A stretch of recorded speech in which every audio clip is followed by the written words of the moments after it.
उसका बच्चा इतना ज़बरदस्त इंग्लिश में बात करता है कि मैं हैरान हो गई उसके बच्चे को देखकर। ऐसे ज़बरदस्त इंग्लिश में बात कर रहा था, रास्ते में मैंने उसको देखा।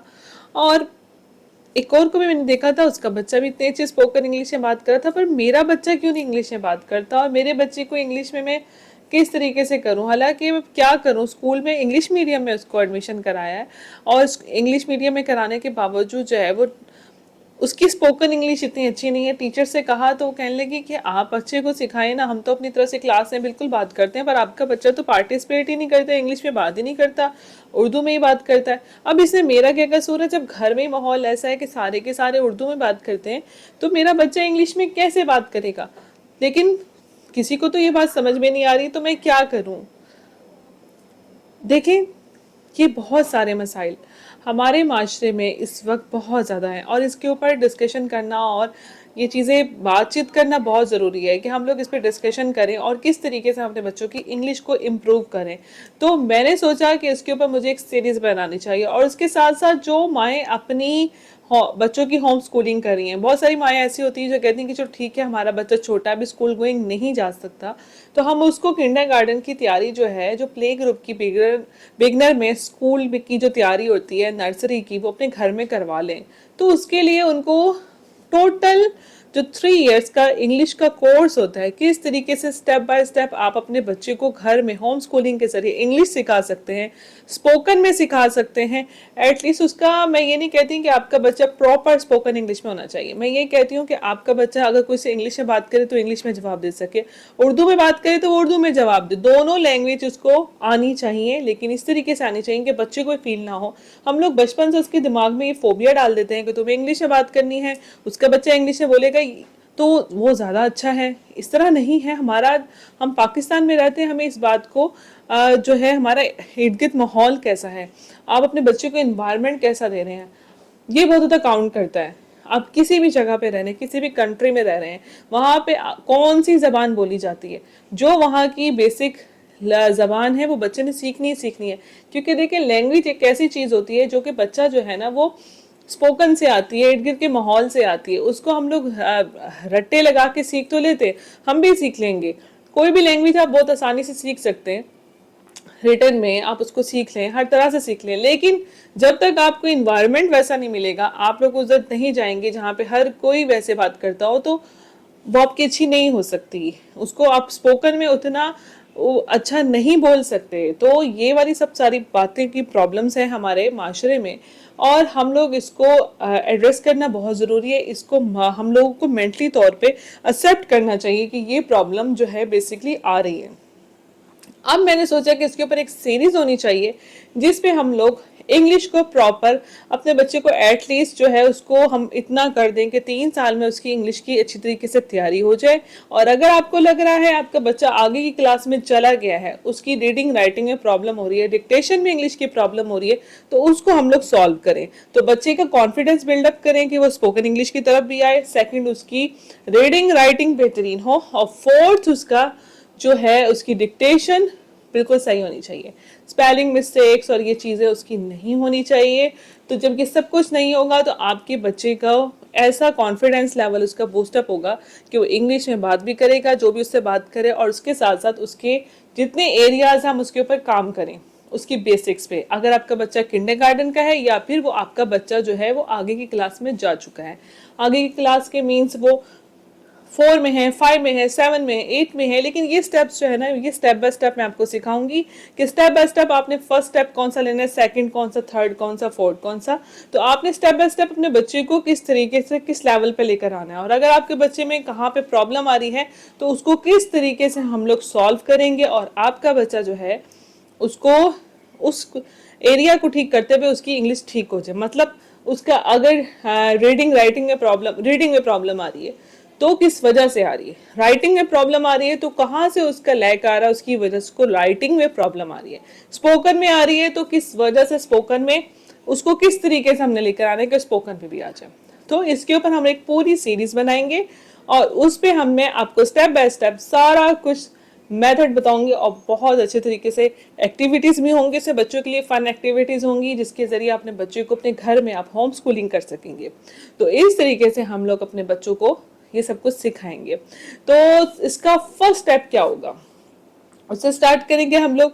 हमारा आज मैं आपको इसी वीडियो में फर्स्ट स्टेप बताऊंगी कि फर्स्ट स्टेप हमारा क्या होगा। तो चलते हैं अपने फर्स्ट स्टेप की तरफ, और वो है हमारा बच्चे को सिखाना कैपिटल लेटर और स्मॉल लेटर। कैपिटल लेटर और स्मॉल लेटर क्या होते हैं और किस तरीके से हमने अपने बच्चे को सबसे पहले बिगनिंग में उसको स्टार्टअप कर देना है कैपिटल लेटर स्मॉल लेटर पे। अच्छा, अब यहाँ पे बच्चों का बहुत सारा मिक्सअप हो जाता है। मिक्सअप क्या हो जाता है, आपने छोटी एबीसीडी बड़ी एबीसीडी दोनों सिखानी है। अब बच्चे को साथ आपने साउंड्स भी सिखाने हैं और बहुत कुछ सिखाना है। अब ये डिपेंड करता है कि आप उसको कैसे सिखाते हैं। तो उसके लिए मैंने एक जो है ट्यूटोरियल वीडियो बनाई है। सबसे पहले हम लोग जाके वो ट्यूटोरियल वीडियो को देखते हैं। Let's watch it together. आपने बच्चे को एबीसी सिखानी है सिंपल जबान में। आपने उसको कैसे सिखाना है, किस तरीके से सिखाना, और कैपिटल लेटर स्मॉल लेटर ये सब जो होता है ना, सबसे पहले आपके ऊपर आता है कि आपने अपने बच्चे को कैपिटल लेटर स्मॉल लेटर सिखाने। और अक्सर क्या होता है, बच्चों को मैचअप हो जाता है, बच्चों को समझ नहीं आती कि कैपिटल लेटर कौन सा है, स्मॉल लेटर कौन सा है, तो वो सब कुछ मिक्स हो जाता है उसका। तो उसको बच्चे को हमने कैसे सिखाना है। अच्छा, इसमें सबसे इम्पोर्टेंट चीज क्या है कि ये है कि आपने साथ साथ स्कूलों में फोनिक्स भी सिखाते हैं, साउंड सिखाते हैं। जैसे कि एबीसी की जो साउंड है आ बा खा, तो ये भी आपने बच्चों को सिखाना होता है कि आपने उसको बच्चे को साउंड भी सिखाने हैं, साथ साथ आपने उसको अल्फाबेट भी सिखाने हैं, ABCDEFG ये सब कुछ दोनों इकट्ठा चल रहा होता है। अब आपने उससे क्या करना है, किस एक्टिविटी के जरिए करना है, वो मैं आपको बताऊंगी। इसमें आपने सबसे पहले क्या करना है कि बच्चे को आइडेंटिफिकेशन ऑफ द वर्ड करानी है। मतलब बच्चों को एक एक अल्फाज की पहचान होनी चाहिए। अब मसला यहीं पर आता है कि बच्चे को अल्फाज की पहचान नहीं होती। जब बच्चे को अल्फाज की पहचान नहीं होती तो फिर क्या होता है कि उसके लिए वो प्रॉब्लम बन जाता है। प्रॉब्लम इस सेंस में बन जाता है कि फ्यूचर में उसको मिक्स हो जाते हैं अल्फाज। तो जब मिक्स होते हैं तो उसकी वहीं पे डिक्टेशन में ना प्रॉब्लम स्टार्ट हो जाती है, डिक्टेशन उसकी खराब होना शुरू हो जाती है। तो हमने वो किस तरीके से करना है कि बच्चे को एक एक अल्फाज की पहचान हो। और हाँ, एक और बात कि मैंने आपको हमेशा बताई कि कोई जल्दी नहीं है जब तक ये स्टेप अच्छी तरीके से बच्चे को ना आ जाए कि कैपिटल लेटर स्मॉल लेटर अच्छी तरीके से बच्चे को ना आ जाए तो हम कोई अगला स्टेप नहीं लेंगे। हम उसको अच्छी तरीके से ये उसको आनी चाहिए। तो उसके लिए आप लोगों ने क्या करना है कि मार्केट में हर तरह के कायदे मौजूद हैं। तो आप मार्केट से कायदे ले सकते हैं। ये देखिए, ये जो है ये छोटी एबीसी का है, ये बड़ी का है, तो बिग एंड स्मॉल लेटर से का है। तो आपने बच्चे को रीडिंग स्टार्ट करवा देनी, यहाँ से ए फॉर एप्पल और ए फॉर एरोप्लेन। इस तरीके से आपने बच्चे को क्या करना है कि रीडिंग स्टार्ट करवानी है। और रीडिंग स्टार्ट कराने के बाद आपने ये करवाया और उसके साथ आपने आइडेंटिफिकेशन ऑफ द वर्ड कैसे करानी है। आपके पास ऐसे फ्लैश कार्ड मार्केट में बहुत आसानी से अवेलेबल है।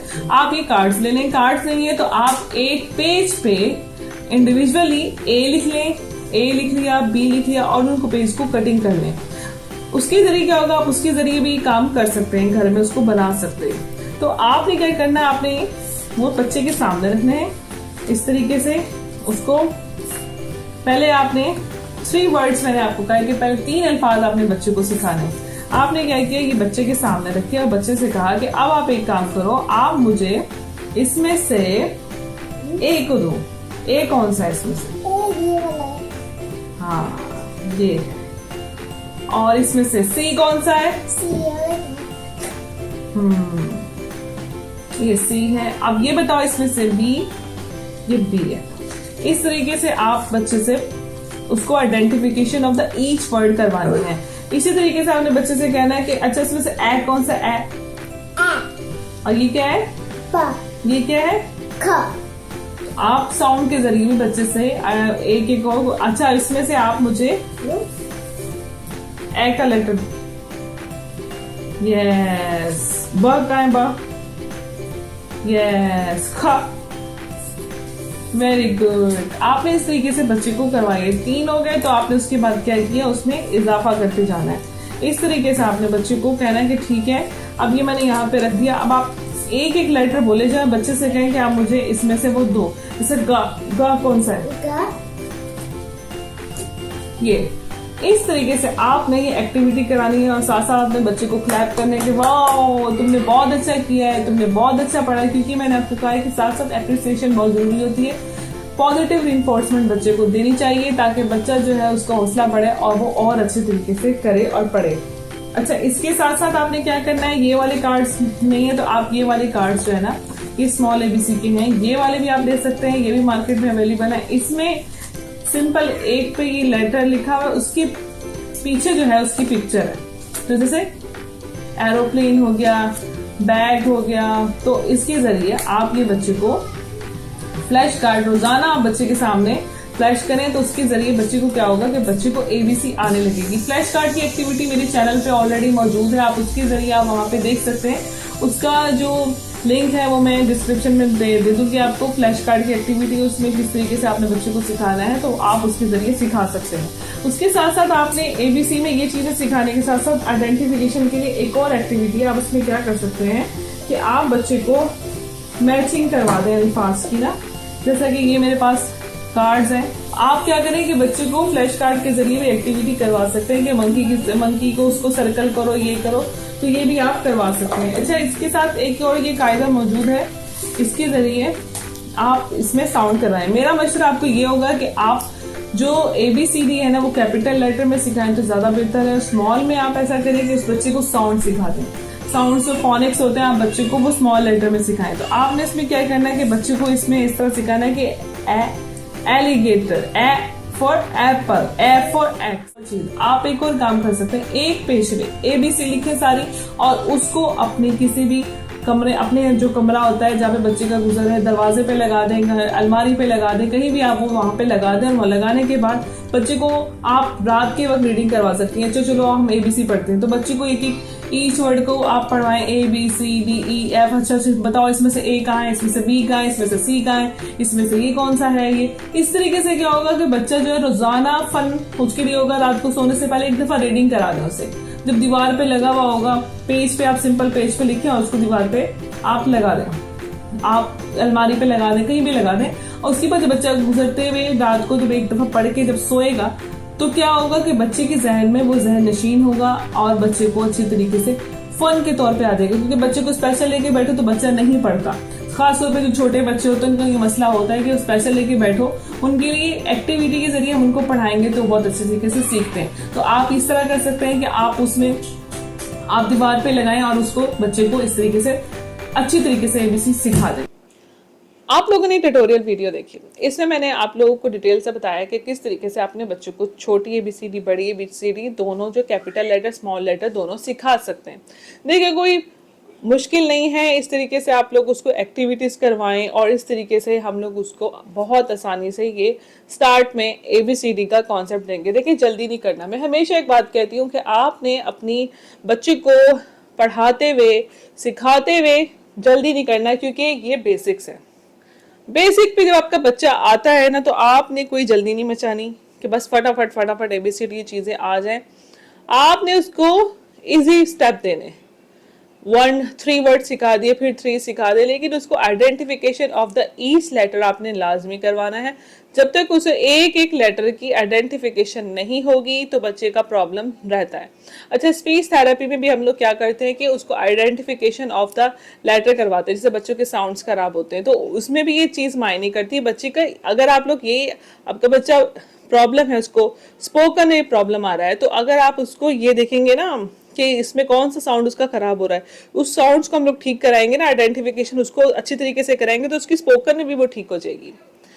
तो इस तरीके से आप लोगों ने क्या करना है कि उसका ईच लेटर जो है ना, जो भी हर सारे लेटर्स हैं हमारे इंग्लिश के अल्फाबेट के, तो हमने उसकी आइडेंटिफिकेशन ऑफ ईच लेटर पे ज़्यादा से ज़्यादा एम्फसाइज करना है। और उसको वो करवाने के बाद अच्छे तरीके से उसके साउंड्स और वो चीज़ें कैपिटल लेटर स्मॉल लेटर जो है हमने उसको समझाने हैं। और उसके बाद हम सेकेंड स्टेप पे जाएंगे और सेकेंड स्टेप हमारा क्या होगा वो आपको पता चलेगा नेक्स्ट एपिसोड में।